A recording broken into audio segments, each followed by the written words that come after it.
प्रश्न एक है, निम्नलिखित में से किससे शून्य निरूपित नहीं होगा। आपको बताना है कि जीरो कब नहीं आएगा। तो 1 + 0, एक में जीरो जुड़ेगी तो एक आएगा, जीरो नहीं आएगा। तो यहाँ शून्य निरूपित नहीं होगा। अब 0 × 0, 0 में 0 का गुणा करो क्या आएगा, 0, मतलब कि शून्य निरूपित होगा।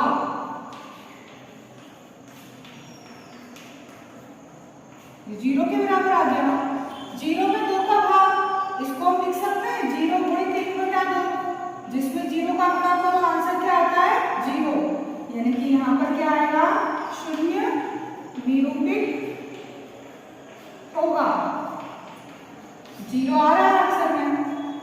10 - 10/2, 10 में से 10 गए, 0/2।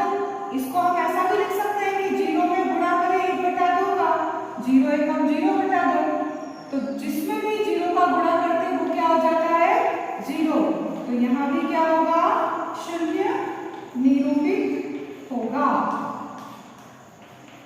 कहाँ नहीं होगा मेरे, यहाँ भी 0 आ रहा है, यहाँ भी आ रहा है, यहाँ भी आ रहा है। 1 + 0 में 1 आ रहा है, यहाँ शून्य निरूपित नहीं होगा, बाकी तीनों में शून्य निरूपित होगा। प्रश्न 2 है, यदि दो पूर्ण संख्याओं का गुणनफल शून्य है तो क्या हम कह सकते हैं कि इनमें से एक या दोनों ही शून्य होने चाहिए। उदाहरण देकर अपने उत्तर की पुष्टि कीजिए। तो यहाँ लिखेंगे हाँ, हम जानते हैं कि किसी भी पूर्ण संख्या का 0 का जो गुणन है हमेशा क्या होगा, 0 होगा। 1 में 0 का गुणा करो या 0 में 1 का गुणा करो, आंसर क्या आएगा, 0 ही आएगा। जैसे 1 × 0 बराबर भी 0 या 0 × 1 बराबर भी 0। जहाँ एक कोई पूर्णांक है 1, 2, 3, 4, -2, -3, कुछ भी संख्या ले सकते हो, एक कोई सी भी संख्या। आपको इसके अन्य उदाहरण भी देना है, तो अन्य उदाहरण लिखते हैं हम, जैसे कि 2 लिखें, 2 में अगर गुणा करें 0 का तो बराबर क्या आ जाएगा, 0। इसका मतलब गुणन क्या आ रहा है, 0 आ रहा है, हाँ आ रहा है। उसके बाद -3 लिया तो -3 का गुणा करा 0 में, तब भी क्या आएगा, 0 आएगा। गुणन क्या आ रहा है, 0। 740 ले लो, इसमें गुणा करो 0 का तो भी क्या आएगा, 0। 1000 लो, 1000 में भी 0 का गुणा करोगे 0, 1 लाख में भी 0 का गुणा करोगे 0, तो उत्तर क्या आएगा, 0 आएगा। इसके लिए अन्य उदाहरण है। प्रश्न 3 है, यदि दो पूर्ण संख्याओं का गुणनफल 1 है तो क्या हम कह सकते हैं कि इनमें से एक या दोनों ही 1 के बराबर होनी चाहिए। उदाहरण देकर अपने उत्तर की पुष्टि कीजिए। तो हाँ, ज्ञात है हमें कि यदि एक कोई पूर्ण संख्या है तो a का गुणा 1 में करेंगे तब भी आंसर क्या आएगा, a आएगा, और 1 का गुणा करेंगे a में तब भी आंसर क्या आएगा, a आएगा। यानी 1 में जिस संख्या का आप गुणा करोगे वही संख्या आ जाती है। जैसे 1 में गुणा करें 5 का तब भी क्या आएगा, 5, या 5 में गुणा करें 1 का तब भी क्या आएगा, 5। 1 का किसी में गुणा करो वही संख्या आती है। तो हमें क्या लाना है, 1 लाना है, दो संख्याओं का गुणा करना है और आंसर क्या आना चाहिए, 1।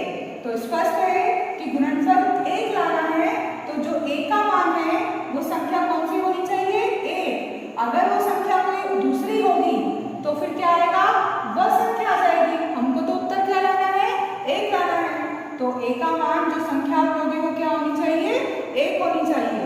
अर्थात 1 का जब 1 में गुणा करते हैं तो ही आता है 1। बाकी अगर किसी और का गुणा करोगे इसके अलावा तो उत्तर 1 नहीं आएगा। 0 का 1 में गुणा करोगे तो क्या आएगा, 0। 2 का 1 में गुणा करोगे तो क्या आएगा, 2 एकम 2। 3 का 1 में गुणा करोगे तो 3 एकम 3। पर अगर आपको 1 लाना है और गुणा करके लाना है दो संख्याओं का, तो वो दो संख्याएं कौन सी होंगी, 1 × 1। 1 का जब 1 में गुणा करेंगे तो ही 1 आएगा, ठीक है। प्रश्न 4 है, वितरण विधि से ज्ञात कीजिए। आपको वितरण विधि लगानी है और ज्ञात करना है 728 × 101। तो 728 गुणित वितरण विधि क्या होती है, इसको हम सरल में तोड़ देंगे। 101 को हम सरल में क्या लिख सकते हैं, 100 + 1। अब इस 728 का गुणा पहले किसमें करेंगे, 100 में, फिर प्लस का साइन, फिर 728 का वापस गुणा किसमें करेंगे, 1 में। तो 728 का 100 में गुणा होगा तो 728 के बाद 2 जीरो, और 728 का 1 में करेंगे तो 728। अब जोड़े इन दोनों को, 8 और 0 8, 2 और 0 2, 7 और 8 15 का 5 हासिल आया 1, 1 और 2 3 और ये 7। ये आ गया हमारा आंसर। 5437 गुणित 1001, तो 5437, 1001 को सरल शब्द में क्या लिख सकते हैं हम तोड़कर, 1000 + 1। अब 5437 का गुणा पहले काय में करेंगे, 1000 में, फिर वापस 5437 का गुणा 1 में। इसका गुणा करेंगे तो 5437 और 3 जीरो, प्लस 5437 का 1 में गुणा। अब दोनों को जोड़ना है, 7 का 7, 3 का 3, 4 का 4, 5 और 7, 5 और 7 12 का 2 हासिल आया 1, 3 और 1 4 और ये 4 और ये 5। ये आ गया हमारा आंसर। तीसरा है 824 गुणित 25। तो 824 में 25 का गुणा करने के लिए सरल कैसे करें हम इसको, इस 25 को लिख सकते हैं हम 20 + 5 या 30 - 5 भी लिख सकते थे, माइनस आ जाता फिर यहाँ पर। 25 को लिख सकते हैं हम 30 - 5 भी और 20 + 5 भी। तो 824 इसका गुणा करें हम 20 में और 824 का गुणा करें 5 में। 0 का तो 0, 2 चौक 8, 2 दूनी 4, 2 अठी 16, 5 का गुणा 5 चौक 20, 5 दूनी 10 और 2 12 का 2 हासिल आया 1, 5 8 40 और 1 41। अब इन्हें क्या करेंगे, हम जोड़ेंगे, 0 और 0 8 और 2 10 का 0 हासिल आया 1, 4 और 1 5 और 1 हासिल का 6, फिर 6 और 4 10 का 0 हासिल आया 1, 1 और 1 2। ये है हमारा आंसर। डी है 4275 गुणित 125।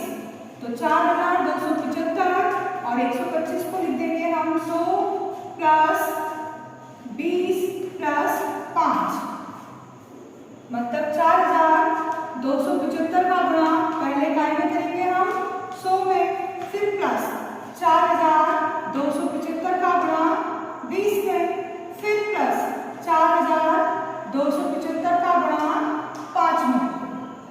125 को क्या तोड़ा हमने, 100 + 20 + 5। पहले इसका गुणा 100 में, फिर इसका गुणा 20 में, फिर इसका गुणा 5 में।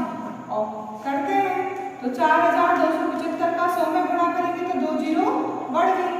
अब 20 का गुणा करेंगे तो 0 का 0, 2 पंजे 10, 2 से 14 और 1 15 का 5 हासिल आया फिर 1, 2 दूनी 4 और 1 5 और 2 चौक 8 और प्लस 25 का 5 हासिल आया 2, 5 7 35 36 37 का 7 हासिल आया 3, 5 दूनी 10 और 3 13 का 3 हासिल आया 1, 5 24 और 1 21। अब इनको हमें जोड़ना है। इकाई का अंक यहाँ 0 0 और 5 तो आ जाएगा 5। दहाई में 0, यहाँ भी 0, यहाँ 7 है तो 7। सेकंड में 5 और 5 10 और 3 13, 13 का 3 हासिल आया 1, फिर 7 और 5 12, 12 और 1 13 और 1 हासिल का 14 का 4, फिर हासिल आया 1, फिर 2 और यहाँ पर कौन सा अंक, इकाई दहाई सैकड़ा हजार 10,000, इकाई दहाई सैकड़ा हजार 10,000, 2 और 8 10, 10 और 2 12 और 1 हासिल का 13 का 3 हासिल आया फिर 1। अब क्या बचा हमारे पास 4, 4 और 1 5। ये ई है 504 गुणित 35। 504 और 35 को लिख देंगे हम 30 + 5। अब 504 में 30 का गुणा प्लस 504 में 5 का गुणा, हासिल आया 1, 3 0 0 तो हासिल का 1 आ जाएगा और 3 5 15 प्लस 5 20 का 0 हासिल आया 2, 5 0 0 तो हासिल का 2 यहाँ आ जाएगा और 55 25। अब जोड़े 0 और 0 0, 2 और 2 4, 5 और 1 6, 2 और 5 7 और 1 का 1। प्रश्न 5 है निम्नलिखित प्रतिरूप का अध्ययन कीजिए। आपको प्रतिरूप दिया हुआ है 1 गुणित 8 प्लस 1 बराबर आता है 9 के। फिर 1 के बाद क्या लिख दिया 2 गुणित 8 और 1 के बाद 2 लिख दिया तो 9 के बाद 9 से 1 कम 8 आ गया। फिर 1 के बाद 2 लिखा था, अब 1 2 उसके बाद लिख दिया 3, उसमें गुणा कर रहे हैं 8 का प्लस पहले 1 जोड़ा था फिर 2 अब 3 जोड़ा तो ये आ गया 9, 9 के बाद 8 और 8 के बाद 7। एक संख्या पीछे की कम होती जाती है। अब यहाँ क्या आएगा 1 2 3 और 4।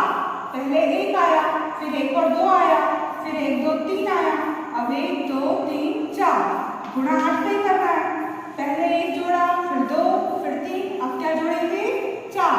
यहाँ पहले 9 आया फिर 9 के बाद 8 आ गया पीछे फिर 7 आ गया अब 9 8 7 पीछे क्या आ जाएगा 6। अब यहाँ 1 2 3 4 अब क्या ले लेंगे 5 गुणा करेंगे 8 का।